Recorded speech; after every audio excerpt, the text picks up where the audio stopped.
Assalamualaikum warahmatullahi ta'ala wabarakatuh. Ngayon, isi-share ko lang po sa inyo ang aking konting nalalaman patungkol sa Philippine government, especially sa structure ng ating bansa. Ang Pilipinas po ay meron siyang tatlong branches of government. Ang unang-una ay ang tinatawag nilang executive branch of government. Ang pangalawa, legislative branch of government. Ang pangatlo ay judicial branch of government. Ang executive branch of government, dito mo makikita ang Office of the President, Office of the Vice President, and the Cabinet Secretaries.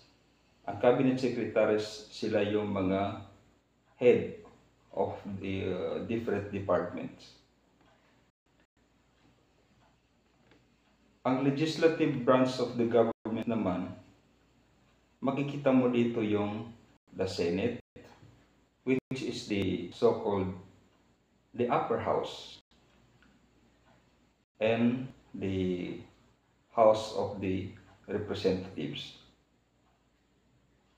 The House of the Representatives, ito yung tinatawag nilang lower house.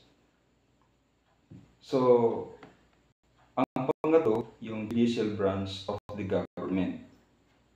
Dito mo naman makikita sa judicial branch of the government ang the Supreme Court and the local courts. Balikan natin konti yung executive branch. Ang executive branch of the government, sila yung nag-enforce ng batas, headed by the President of the Philippines. Sa legislative branch of the government, headed by the Senate President para sa upper house, and the Speaker of the House para sa lower house. Sa judicial branch of the government,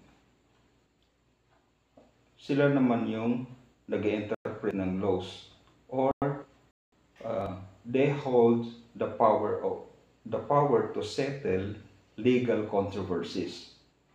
Sila yung nasa mga korte. Yung sa legislative, babalikan lang natin, sila yung law-making bodies, gumagawa ng batas. Tapos ang judiciary naman, sila naman yung nag-interpret doon sa batas, and then the executive, sila naman yung nag-enforce ng batas.